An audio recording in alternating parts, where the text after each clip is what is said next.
Heaven Official's Blessing. Chapter 72. Audio source: WuXiaWorldAudiobook.com. To meet you in the mortal realm, to find flowers beneath the rain. After hearing what Mu Qing said, Xie Lian paused briefly in his step, but he didn't turn back. He waved his hand and continued forward by himself. When he returned to the Xianli capital, Xie Lian first headed straight for the royal palace. He didn't know why he needed to go there, since it's not exactly to see his parents. It wasn't only because of the fact that as a heavenly official he was forbidden to reveal himself to his closest family members, but more so because, in the time he had left home and in the years that had passed, he didn't really know how to initiate conversation with his parents anymore. This was probably the same for every child in the world. Thus, he concealed himself and haphazardly ran about the palace he was so familiar with. But His Majesty the King was nowhere to be seen until finally, when he came to the Qifeng Manor, his father and mother were found. The two had just dismissed the palace servants and were chatting between themselves. The queen sat on the side of the bed. The mask that she was fiddling around with in her hands was the very one that Xie Lian wore 3 years ago at the heavenly ceremonial procession. The shape of the golden mask was carefully molded in Xie Lian's features, which was why it had fit him perfectly and comfortably when he had worn it. When it's seen by others, the degree of replication was almost frightening. The king chided from the side. "Stop playing around with that, and come give me a head massage." Even though the king and the queen put up a front in front of the people. Ever since Xie Lian was little, he had seen clearly that behind the scenes, his parents would bicker like any other normal married couple. The queen put down the mask as expected and sat down by the king's side to help massage his temples. As she was combing throughout his hair, she suddenly said, "You've more white in your hair again." Xie Lian took a closer look. True to his mother's words, the sides of his father's hair were graying and it aged him a few years. He wondered to himself, didn't father visit the Holy Royal Pavilion to pray just a while back? At the time, his hair was still black. How did it gray so suddenly? The queen handed a copper mirror to the king, but he pushed it away. "No need to see. Just dye it black again next time we go visit Mount Taikang." It was then that Xie Lian had realized his hair didn't gray only recently. It grayed a long time ago. It's just that he dyed it black every time before coming to see me. Yet because I've been too occupied listening to the prayers of my devotee and running about, I rarely made time to come back and visit, which was why I didn't suspect anything. Coming to this conclusion, Xie Lian was filled with guilt. For once he was glad his parents weren't able to see him. As the queen massaged the king's head, she murmured, "I told you to rest early every day, yet you never listened to me and even said that I nag you day and night. Now look at how unseemly you've become. If our son sees you, he definitely wouldn't want anything to do with you." The king huffed. "Ever since your son grew up and his wings had toughened, he stopped caring about me anyway." Though he said it in such a manner, he still couldn't help but take a peek at the copper mirror by the bedside and muttered, "It's not that bad, isn't it? Still the same face." Xie Lian was speechless. He never realized that his father had this side to him, talking bad about him behind his back with such a petulant bitterness. He couldn't help but smile. The queen laughed. Okay, it's not bad. Your health is more important than the heavens. You should rest early today." The king shook his head. "I can't rest right now. Recently, there's a number of people from Yang'an that arrived at the capital. If they want to come, that's fine, but they have also stirred up trouble, making people feel uneasy. It's a tricky situation. It turns out that the reason behind his father's graying hair was because of the drought at Yang'an." There was an unspeakable kind of misery in Xie Lian's heart. The queen nodded. "I heard from Rong that he met someone from Yang'an today. He said that the man tried to steal money from the temple." "How frightening." The king had a wary look in his eyes. "Indeed, it's shocking. If there were only tens or hundreds of them, that's fine, but if a couple 100,000 of them came and go rogue all over the capital, then who knows what's going to happen. The queen debated for a while and finally said, that might not happen. If they follow the laws and keep to themselves, then let them come. The king became agitated. As the king of a nation, how can I take risk in something that might not happen? Besides, they definitely can't come over.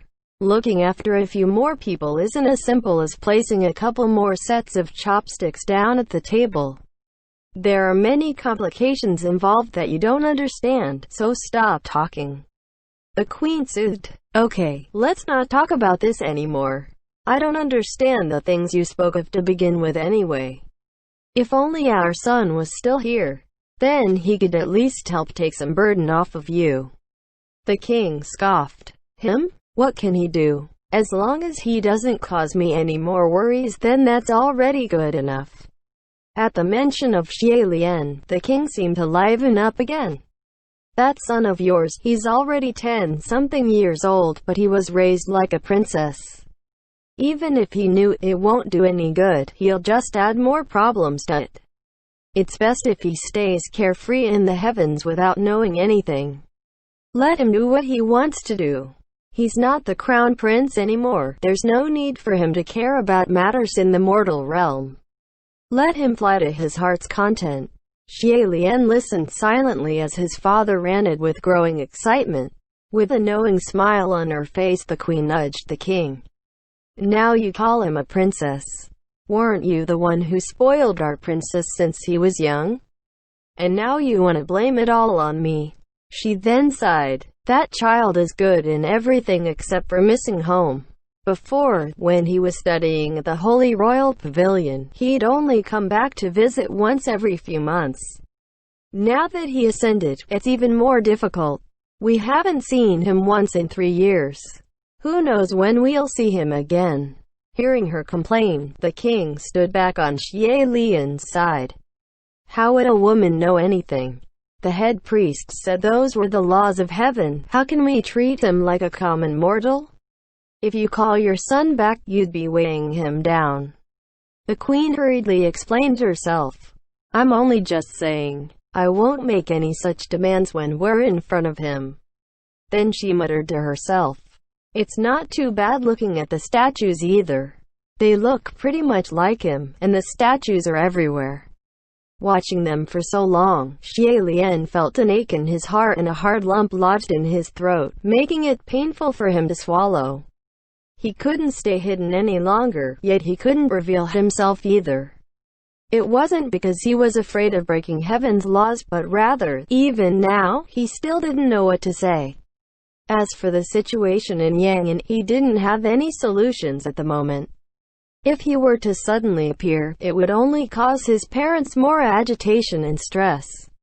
He dashed out of the royal palace. The moment he was outside, Xie Lian took in a couple of deep breaths, and it was only then that he was finally able to calm down. He steadied his heart and pulled himself together, thinking action was better than standing around sighing. He casted a spell and transformed himself into a plainly dressed young cultivator. He ran around the capital, digging for information and recorded his finds.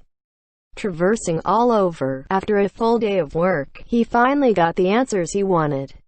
Indeed, the water level in all the lakes and rivers within the royal capital of Xianlu was lower than the previous years. Back when he was still at the Holy Royal Pavilion, there were a few times when he'd snuck down the mountain to play. As he rowed his boat happily along the largest river that crossed through the Xianlu kingdom, the water level at that time was only just a tad short of the levee, yet now, it had dropped several meters. On top of that, the residents of the city said it's been like that for a while. It wasn't something that happened overnight. Before this, Xie Lian really hadn't paid much attention, but now that he had, he was shocked to see all the warning signs. He had originally hoped there'd be some mistake in Mu Qing's report, and thus decided to come and see it for himself. But now he can't deny the fact that Mu Qing had never let him down before. Once the situation was confirmed, Xie Lian stood solemnly by the riverside, deep in contemplation. Pedestrians passed behind from time to time. Some nodded and smiled, others looked on curiously, but most went about happily minding their own business. An unknown amount of time passed, and quietly, clouds gathered from the edge of the skies. Sounds of pitter-patter filled the surroundings. It had started to rain. Numerous pedestrians on the street looked up to the sky. So unlucky. It's raining. Let's hurry back. Yes. How troublesome. Plip-plop, plip-plop. Raindrops were beating down on Xie Lian's face and clothes before he finally became aware of his surroundings.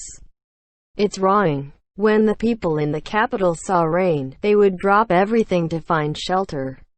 Little did they know just how many were dying on the other side of Xianle for a rainstorm like this to come.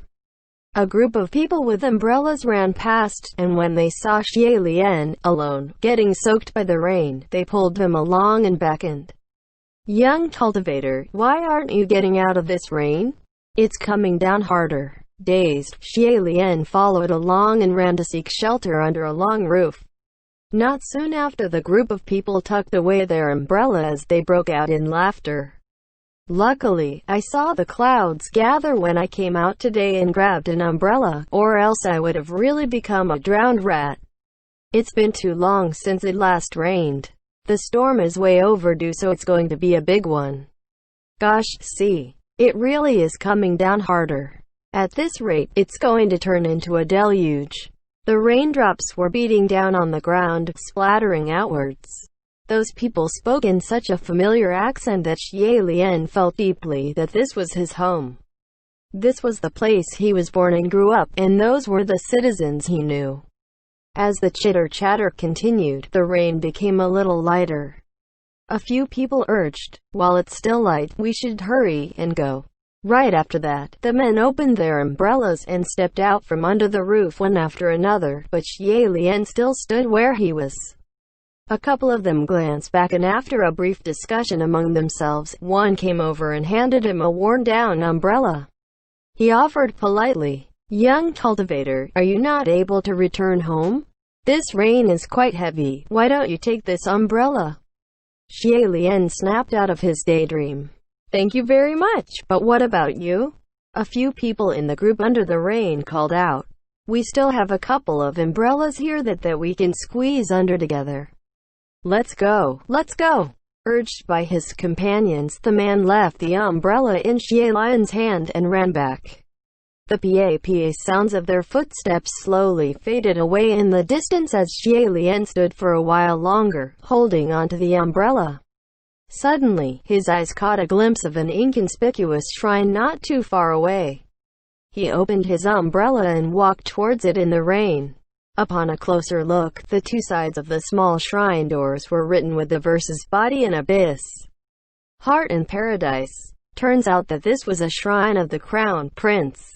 Since 8,000 temples were built within only the span of 3 years, it was only natural not every one of them would be as extravagant and breathtaking as the one on Mount Taikang. Amongst the shrines, there were quite a few that were built by amateurs to fill the number and generate the excitement.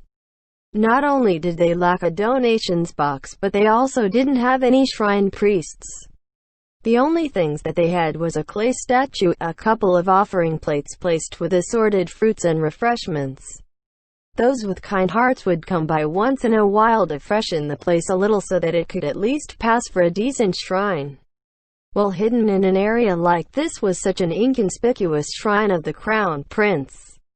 Without stepping in, Xie Lian could already make out what could be described as a charmingly tacky Crown Prince statue. Exquisite clothing, a pale, round face with a slightly pinkish undertone, and a silly smile. The statue looked like a big doll.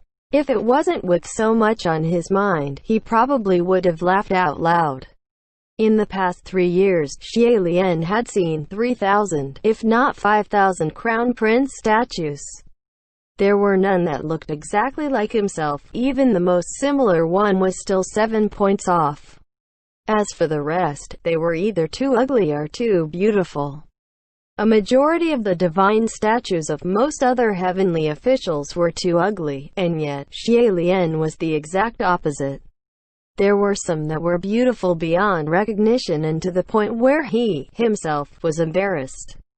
He didn't really take a good look at this clay statue to begin with. His eyes had glossed over it quickly, but unexpectedly, a snow-white blur caught his eye and grabbed his attention. Grasped in the left hand of that crudely made clay crown prince statue was a flower, white as snow. The pearl-white petals, with crystal dew clinging onto it, looked beyond delicate.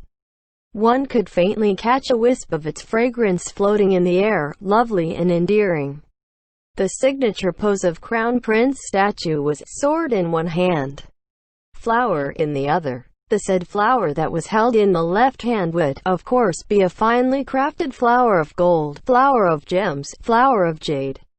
However, this was the first time Xie Lian had seen a real flower clasped within his statue's hand, and he couldn't help but lean forward to get a better look. After a close examination, he discovered that the crown prince statue had probably held a clay flower once upon a time. Whether if it fell due to the sculptor's poor skills or if someone had intentionally picked it off as some form of a prank, only a small hole remained in the left fist. That little white flower just so happened to be placed in this hole. If there was a person that had especially picked a flower to fill the empty space within this statue, then that person is truly kind-hearted. Xie Lian's thoughts came to a halt when he heard a series of hurried footsteps. He didn't look back immediately, but instead hid his form. With the umbrella in hand, he lightly leapt onto the altar, and then turned around to look down. Within the gray fog of rain, a young boy barged in. This boy was no older than 12 or 13. His dirt-stained, patched clothes were soaked from head to toe, and his face was covered by filthy bandages. His right fist was tightly clutching onto his left, as if protecting something important. It was only after he had entered the shrine did he finally release his hands. A tiny, single flower as white as snow was sitting in his palms.